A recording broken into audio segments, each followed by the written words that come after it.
you can do pretty much anything, a podcast just from your smartphone. And, talk about minimal viable podcast. That's about as simple as it gets.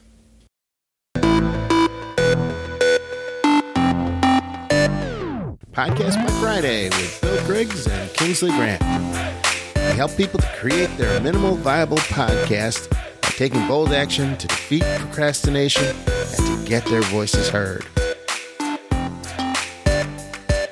I am Kingsley Grant. And I'm Bill Griggs.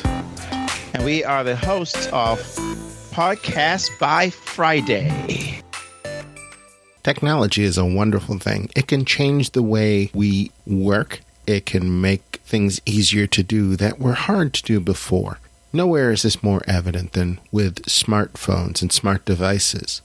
They allow us to do things better, faster, and in many cases, with fewer steps than before. I'm Bill Griggs, and in a recent discussion with my co-host Kingsley Grant, we discussed smartphones and podcasts and apps. Oh my. So how's your week been? Painful, but good. I helped my wife out at a... Yeah, I was going to ask about that. Photography, Mr. Manifold Hats, and now you're a photographer this past week. How'd that go? Yeah, it went well. We did the financial aid conference. It was a 3-day event. It was kind of neat. A lot of candid shots and things like that. They had a murder mystery dinner on the last night of the conference, and that was kind of fun. It was a takeoff on The Sopranos. We had to try and figure out who was trying to whack Tony Alto instead of Soprano. Yeah. Yeah. So anyway, took a lot of pictures. My good friend Calvin Ringgold lent me his one of his flashes for his Canon camera. He's a professional photographer. Yeah, you told me, yeah. And that really saved the day. So it made a difference, huh? Yeah, a total difference. Convention halls aren't known for the great lighting either, so, it was a learning experience. Would I do it again? Not if I could avoid it. On the floor right now. Yeah. So you did 3 days of that, or just did it work up to 3 days? Actually, we only did two days. On the final day, we didn't take photos because they'd already done their award ceremonies and things like that. It would have just been whoever the keynote speaker was, or Oh yeah, okay. For the final day. So they got photos of that. Mm-hmm. Everyone has a camera these days. That's right, exactly. Who doesn't, right? And it's in their pocket all the time. Mm-hmm. Yeah, I mean, you think about it right now. You think about what it is that we're carrying around in our pockets right now, mm-hmm. And what it allows us to do when it comes to smartphones. Mm-hmm. So, I mean, you've got a digital camera, you've got a video camera, mm-hmm. you've got an audio recorder. Yeah. You've got a calculator, word processor, pretty much anything you want it to be right in your pocket. It's a mini computer in your pocket. Yeah. So, I mean, realistically, you can do pretty much anything, a podcast just from your smartphone. And, talk about minimal viable podcast. That's about as simple as it gets. That's why I was mentioning to you that guy, Sean Smith. He's like the go-to guy on mobile podcasting. And mm-hmm. he has all the works, the how to do that. He's put together, he's kind of mastered that space mm-hmm. of how to, everything on your phone. You can do the editing. You can do. I mean, he simplified that, and that's what his signature mm-hmm. piece is.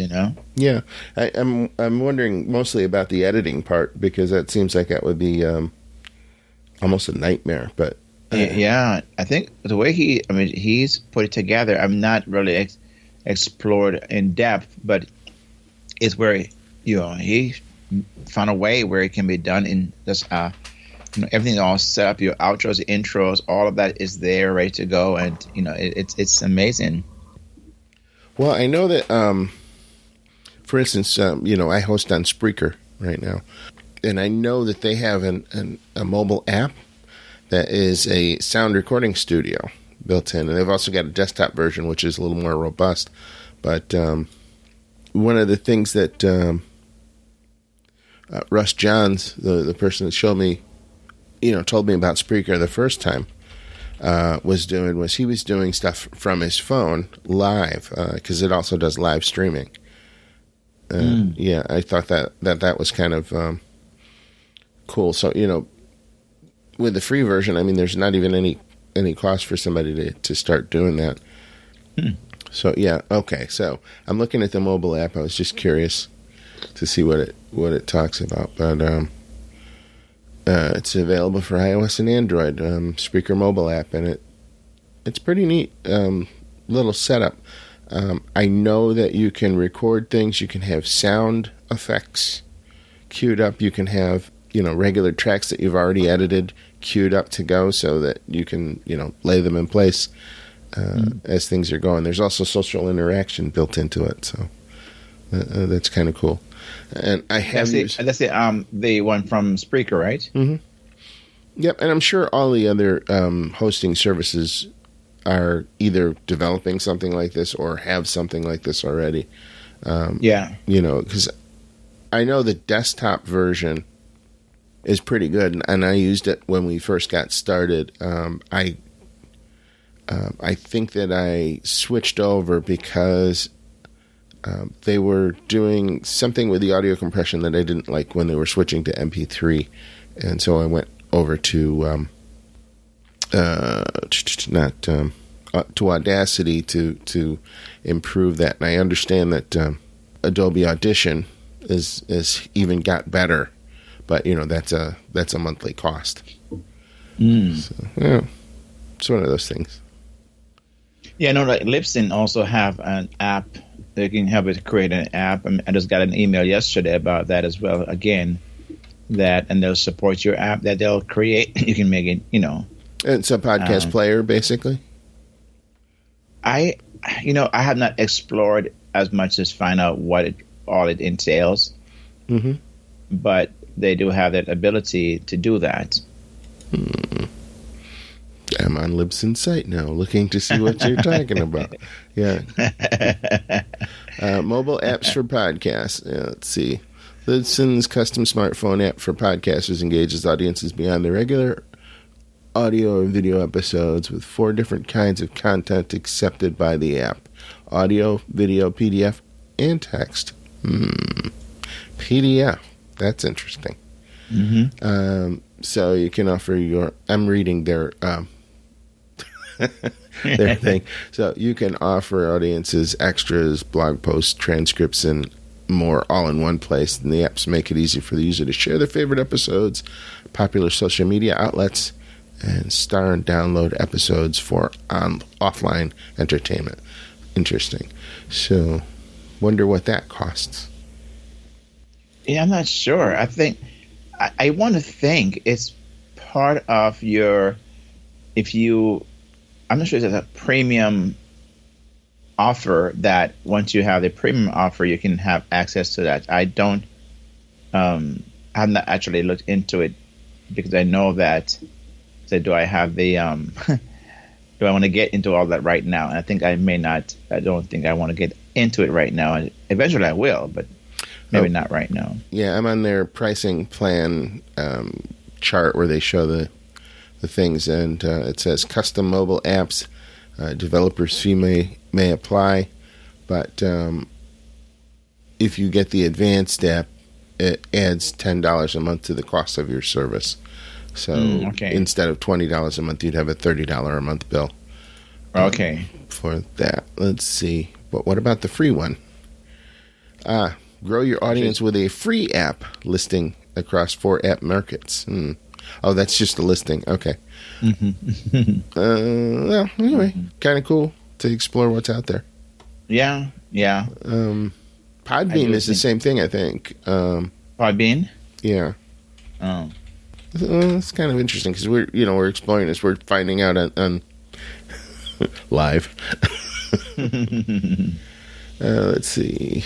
Features. Podcasters.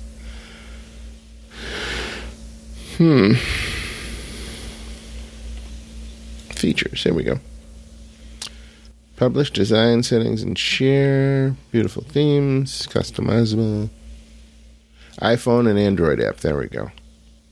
So, yeah, they've got a podcast player and that sort of thing. I don't know what their pricing is either, but, it's pretty quick to look. Yeah, I think it's something that it's... What my thing would be, how do you justify the cost of having an app? I believe that it's something that I would have to earn, meaning that I would have to be able to do enough shows and have enough kind of traction and all the different things that would say, okay, now it justifies. Just a second. Sure. Okay, so you were saying that you'd need to justify having an app, Kingsley? Yeah, I think that, I would be, to me, feel that I'm not earned the right to have one. I'm not, I don't have the listenership. I don't have I think people who have a show that's not only vibrant, but it's actually, they're seeing the return on their investment, their time, and so on. I think at that time, an app would be probably more. I could probably say, it's time for an app. Yeah. Well, there's two schools of thought for that, too. One is, first off, our focus has been creating the minimum viable podcast. So, whether you need an app for that, I don't think that you do. Okay, so, but going beyond that, if the app is used as a marketing tool, will it get you to an audience that it would not get you to otherwise without the app? So having it, for instance, if you developed an iOS app for your phone, then you could be listed in the Apple Store as a separate app. Now, whether that would increase your listeners or just be another thing that's out there ignored as a freebie, it remains to be seen. I imagine if you spent the money to promote it, you could probably increase the likelihood that somebody would see it. But is it worth it? Is it a good return on your investment? That's the question.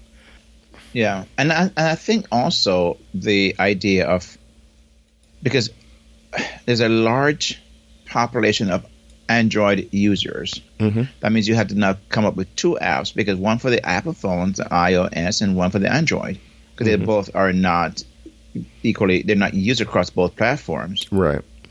So that means you got to create now two apps. Yeah, I can see that. And I'm not sure whether the service charges you to create both at the same time or a single app. And, that's something to be looked into, because, most of them say, a developer fee may apply. Well, what is that developer fee? Is that, is that $5 or is that $50,000? If it's $50,000, I definitely don't need an app. And, here's a question. Do you know of anyone who has an app for their podcast that you use to access their show? I don't access anyone's show through an app. Neither do I. I mean, I have. I've only accessed shows through, of course, through Stitcher or Apple. Mm-hmm. Yeah, but, through Apple's podcast app. Yeah, but that gets me everybody's app, not just one specific app. Exactly. So my question is, going back to my idea of to justify and have it warrant having that, if you and I just have listened to podcasts for so many years and have multiple podcasts we listen to, and I don't have one app of a podcaster that's unique to my podcast, my list that I listen through that app. So I even think about what would be the advantage of having that, other than to say I have an app, go to my app and get my show. Yeah, and I don't know. One way to track it would be to find one of the podcasts that does have an app that is also listing their monthly income statements. I know that John Lee Dumas of Entrepreneur on Fire does that. I know that Pat Flynn of Smart Passive Income does that. They list all of their incomes and the sources. What I don't know is whether either of them have an app. Right. I know that they have apps for other things, like Pat has for the directory on your as a plugin for your website. Mm-hmm. Yeah, but we use the Smart Podcast Player. We use that on our site. Right. Yeah. Right. So, but again, it's not an app for his podcast that we're thinking of. So I don't know.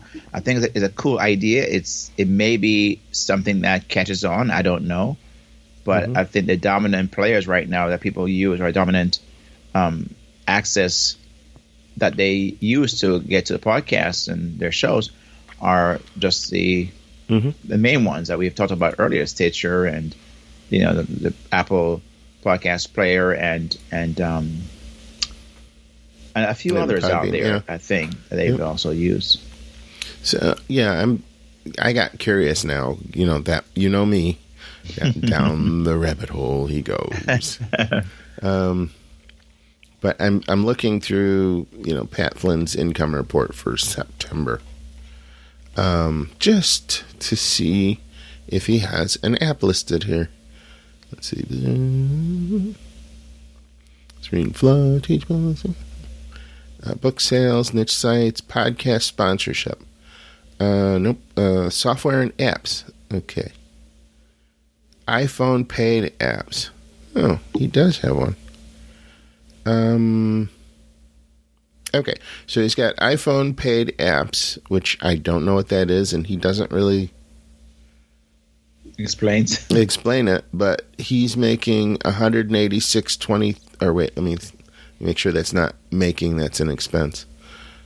$186.23.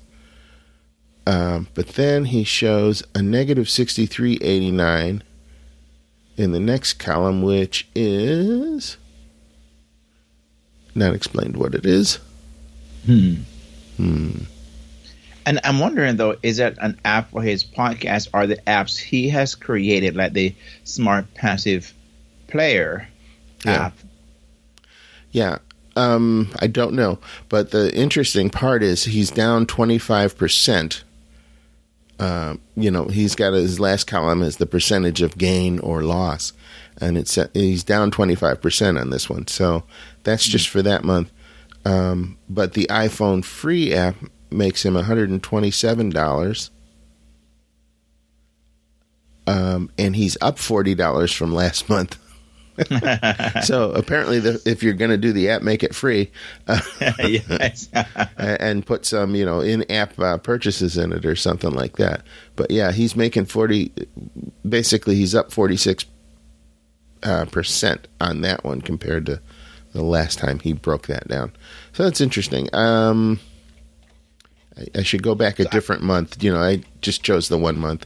And look at that. I do think, though, Bill, I mean, like you said, the rabbit trail here, but I think the moral of the story, I wonder, though, if it's something that's even worth it. I mean, because I know of big players in podcast world that I say I've not listened to, and they're doing really, really well. And they don't. I've never heard any of them. That they introduce or encourage you to go and get their apps. As I listen to the shows. Yeah. I've never heard anyone say, go and get me a rating and review. Go and, subscribe to my show. But I've not heard, hey, go and get my app, It looks like he might have just started this, actually. I'm looking, because he was in negative numbers in August. And then September, the free app started doing better. But yeah, you're right. I haven't seen anybody encouraging you to go and, build your app for your podcast. And I think that may be it, unless you have a certain level of listeners, a certain number of listeners who are going to go out and do things that are really rabid fans who only want to listen to your podcast. It's probably not a good return on your initial investment right now. As a beginner. It's kind of interesting, though. You look at what Pat Flynn does and the way he records everything. He tries anything. Yeah. And the things that work, he does more of, and the things that don't, he does not. And, I'd have to go back a few reports to see when he started his apps to see whether it was a positive thing for him. But I'm sure when I find the month where he paid for the developer, that's going to be a very negative thing. I think that's why he sees himself as the dummy, the crash dummy of these things, because he doesn't, he'll try it and see if it works. If it does work, he'll keep doing more. If it doesn't work, he get rid of it. Yeah. And I think that's a good philosophy to really use when it comes to anything you're trying to do. Is just try and see. I mean, if it, that's the only way is test it. Yeah, the 80-20 principle, or the Pareto principle, I think it's called, isn't it? Pareto principle. Yeah, you find that you get 80% of your results from only 20% of your activity. Mm-hmm. And so the trick is to find out what that 20% is and do more of that and focus less on the 80% of things that aren't earning you income. So, from a purely monetary standpoint, right now I don't think it's worth our time to develop the Podcast by Friday app, free app just yet. Yeah, and I think that's going back to what you said earlier, as a minimal viable product or minimum viable execution of whatever. I think it's beyond that right now. We're not falling in the minimum category at all. Mm-hmm. Yep. So it's just one of those things that you can get tied up in. Because when you look at all the different things that the podcast hosting services offer you opportunities to do, if you have the time and the team, and I stress that very, yes, very high, to go after each one of these things, then I think you could end up with a really amazing podcast with a very broad reach. But most of us are solopreneurs who are doing this in our spare time, and we don't have a team of professionals to do all of these different things for us. So, you start adding things, you start complicating things. So that's one reason I haven't been doing Facebook Live broadcast yet. Yeah, I intend to do some, but I haven't been doing it in Podcast by Friday because it requires both of us to be live, and I'm not sure how we pull that off. Yeah, I know.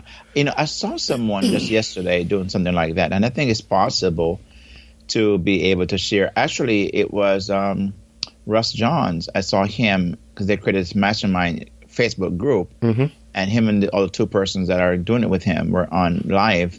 But actually, they were physically in the same place. They were physically in the same place. That's understandable. Yeah, like you and I did when we were in Chicago. We were actually live because we were physically in the same place. But I did see this other guy. He does this, Chevrolet John. He had on Facebook Live where he's sharing screen with someone else who was not in the same locale as he was. Mm-hmm. The only thing I saw and again, it's probably have the lighting situation for him. He was kind of in the shadow, and the other guy you could see brighter because they have probably better lighting. Mm-hmm. But it was a split screen type of thing that was taking place. So I think it's possible.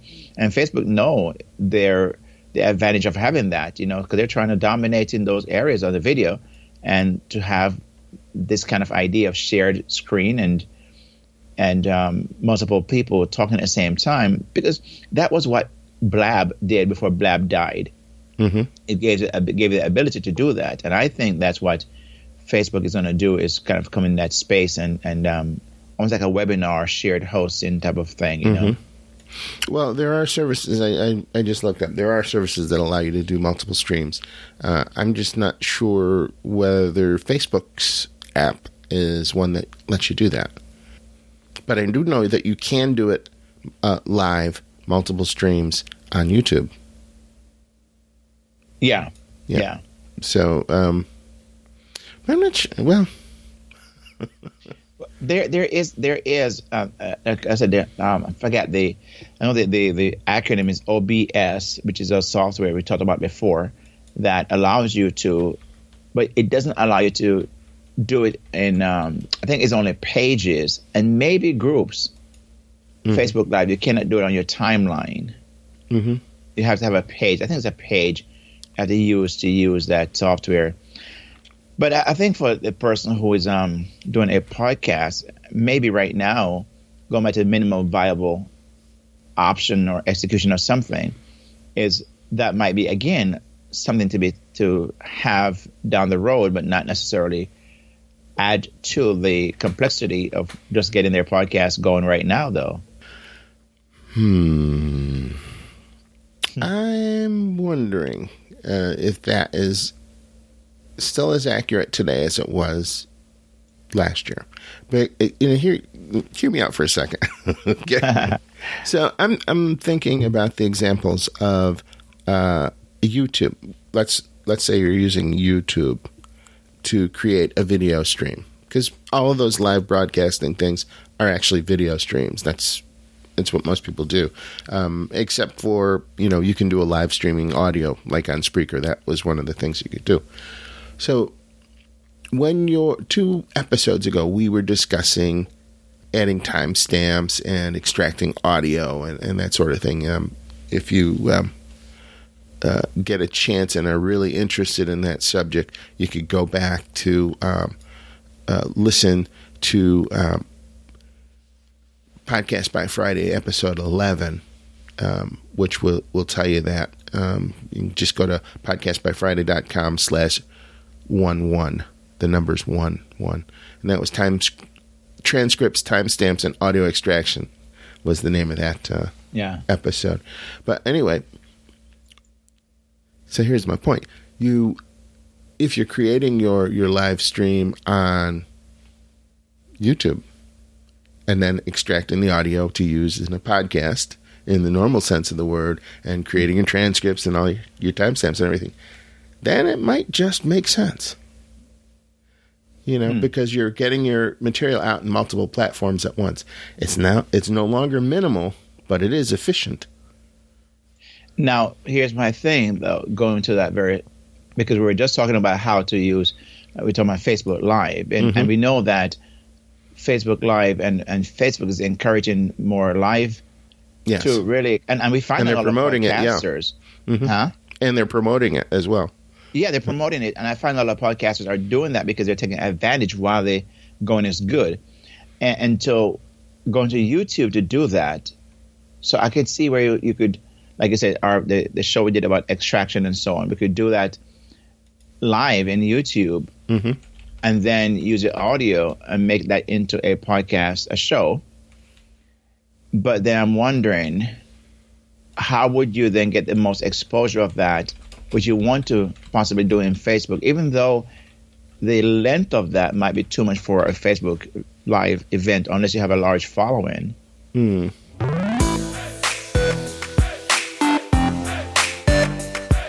This is the section of our show where we would normally pause for a word from our sponsor. Now, if you would like to be the sponsor of the Podcast by Friday show, and you have a product or service that you feel would be of benefit to new entrepreneurs starting their new podcast, then contact us at podcast@podcastbyfriday.com, and we'll see if you'd be a good fit. Now back to the show.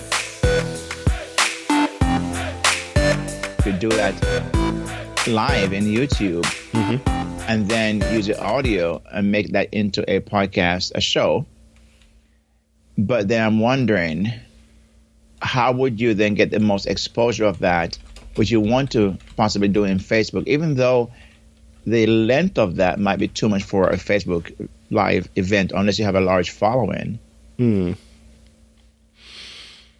Yeah, that's a good point. And both YouTube and Facebook have their own live streaming platforms to do this. How would you use it to could you repeat the question? How would you use it to do?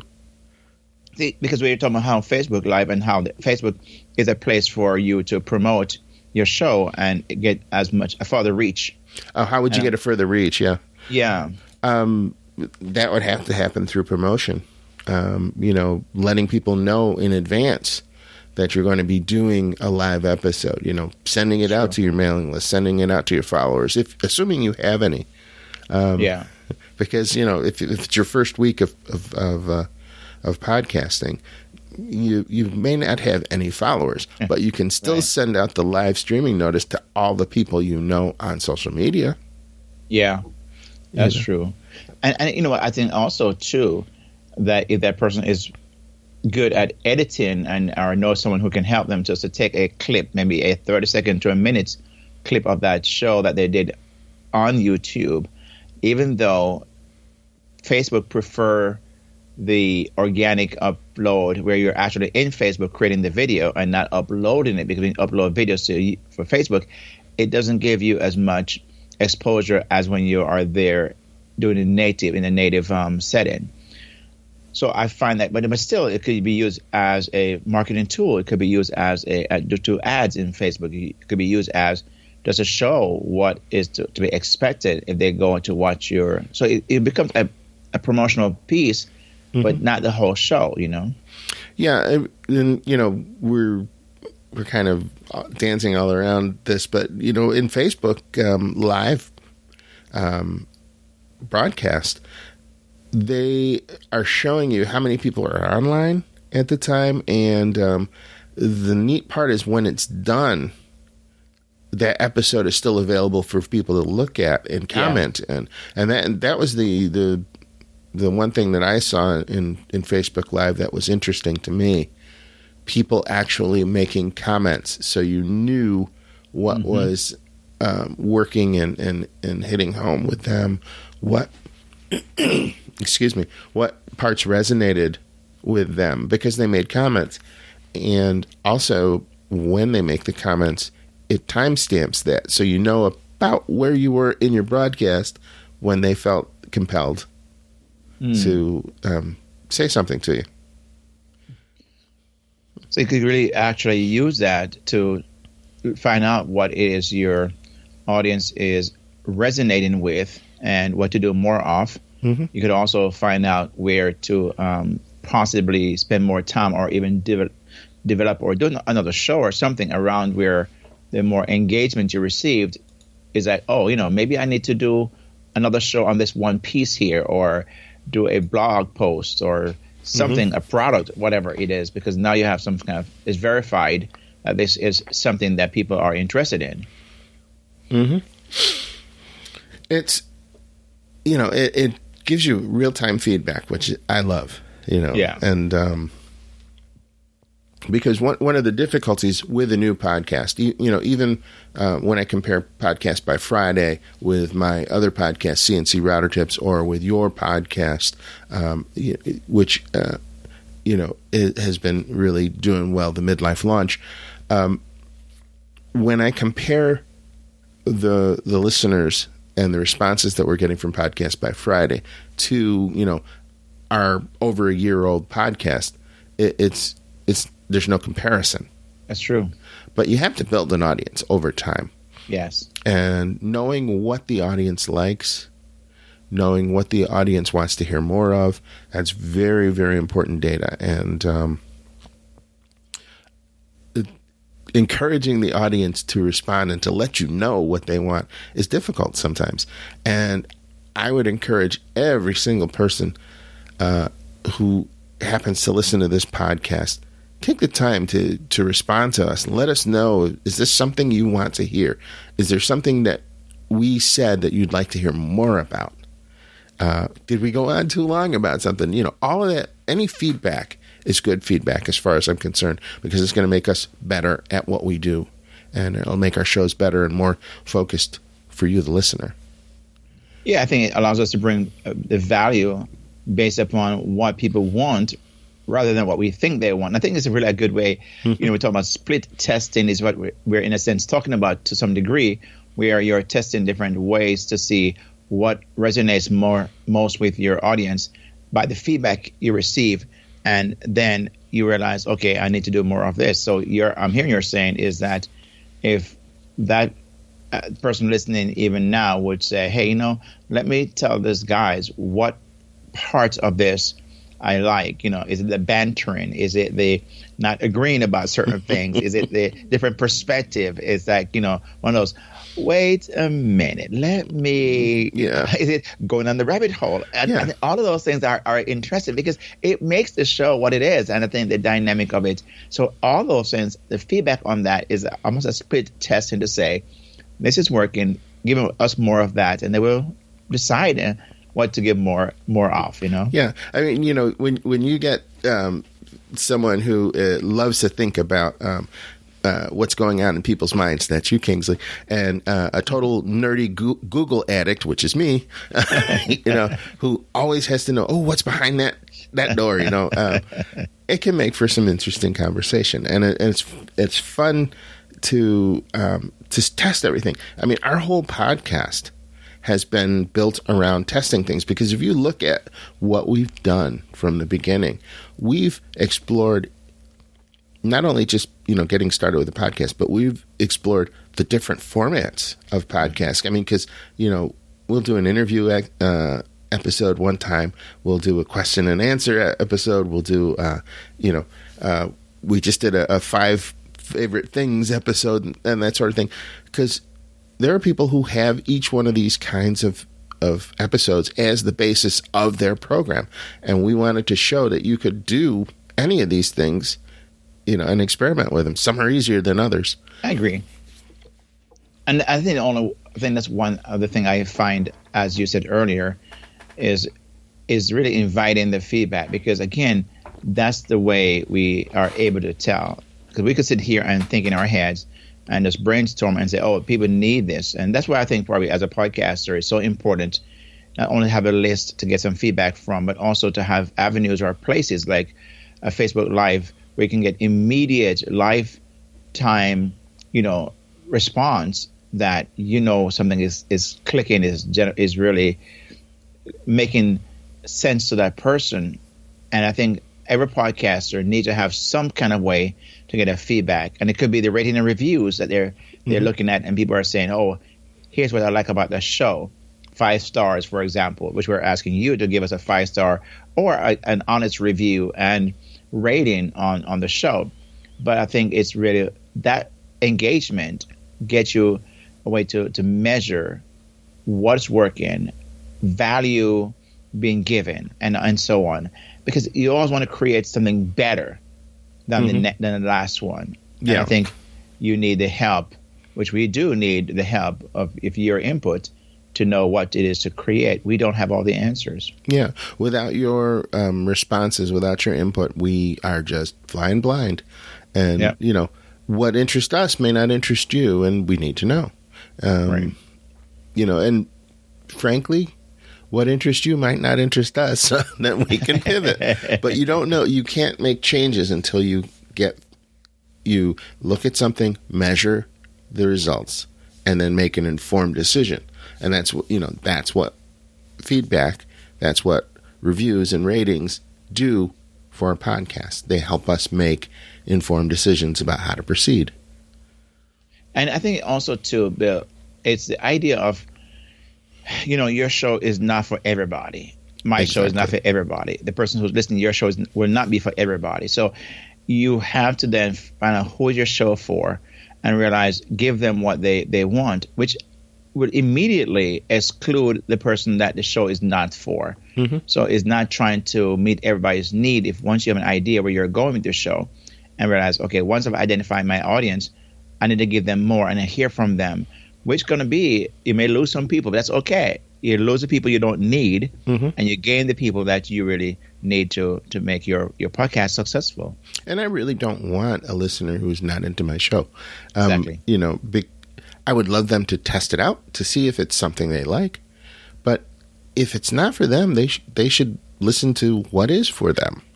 And, it's self-selection. It's everybody raves about a particular podcast that I'm aware of. And they say, wow, this is the greatest podcast since sliced bread. And this podcaster is the greatest podcaster.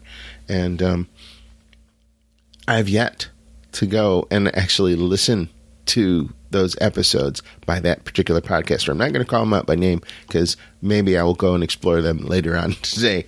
But, the name keeps coming up over and over again. And the last time this happened for me, it turned out to be a fantastic match. And that was when I heard about Andrew Warner of Mixergy. Now, he has a really good podcast, and he's a really great interviewer. Loved it. I'm not necessarily doing startup businesses, but that's what the focus of his podcast is. But learning the way that people think about it, a startup, as they're building new businesses is very much in line with what we do here in Podcast by Friday. And so that was a great match. So now I got to go and see if this other podcast also is a good match. And that's the only way you'll know is to try new things. Listen to new podcasts and then let them know whether they did a good job or not. Yeah, and like, I think you make a very good point just now. It's the idea of, because I listen to podcasts that I may not even care about per se, meaning that it's not my cup of tea. It has nothing to do with my speaking, my writing, my coaching, but it brings me a chance to hear another way of doing things, a context.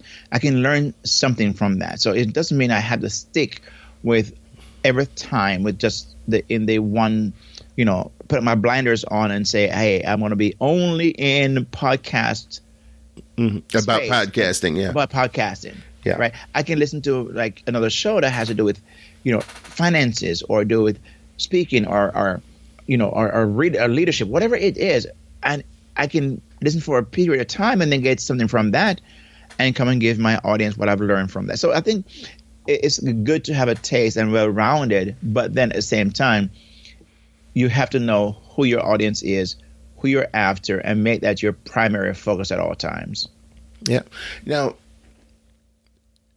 there is just so much time in the day. There are only so many podcasts you can listen to. I have ones that are favorites of mine, and I'm sure you have ones that are favorites of yours, Kingsley. I wonder what podcast our listeners are listening to that they find useful. Because our listeners are getting started and they're searching out, the same set of information that, we were searching out when we were getting started. I think it might be interesting if some of our listeners would respond in and what is their favorite podcast that they listen to and why. That would be great. And it would give us a chance to maybe hear something that we haven't, It's interesting. Yeah. But, so if you'd like to respond to that, you can do that on social media in the Podcast by Friday Facebook group, or you could hit me up on Twitter at Bill Griggs, or you could hit Kingsley Grant up at Kingsley Grant on Twitter, and just let us know, what do you listen to. And by the way, if you go to Facebook at facebook.com/groups/podcast by Friday, it'd be great to have some interaction there and feedback from you, what your thoughts are. So if you want to leave a comment, that's a good place to do that. Mm-hmm. So we can have live access to that and be able to respond to that, to you in your what you're sharing with us. Yeah, that'd be fantastic. So we've had a lot of different subjects in this episode. It was kind of neat, but looking at some of the new and exciting technologies that are out there, from having apps for your podcast to deciding whether you're going to do live streaming of your podcast and that sort of thing. So, I mean, these are all cool things that everybody is buzzing about, but you have to decide what's for you, what helps get your message out there, what gets your voice heard the quickest, and go with that. I agree. If you'd like to hear more episodes like this one, let us know. You can do that by emailing us at podcast at podcastbyfriday.com. Yeah. Or... And you can also, as I mentioned before, go to the Facebook group because we really want to have some engagement there. So that's a great place to get in, this engagement back and forth. Mm-hmm. And as Bill mentioned before, if you have a question that you want to be personally answered that is your own individual issue, the email serves as a great way. And we look at all the emails that come in that you will send to podcast at podcastbyfriday.com. Mm-hmm. And we'll be quick, we'll respond to you, and possibly even if you need some help in coaching, and we also will make ourselves available. So let's talk about it. Mm-hmm. But I will tell you, listeners, that the quickest way to get a hold of me these days is through the Facebook group. Facebook.com/groups/podcastbyfriday. That's the easiest, quickest way, and I do respond. Me too. Yeah. So, hit us up. Let us know what you're thinking.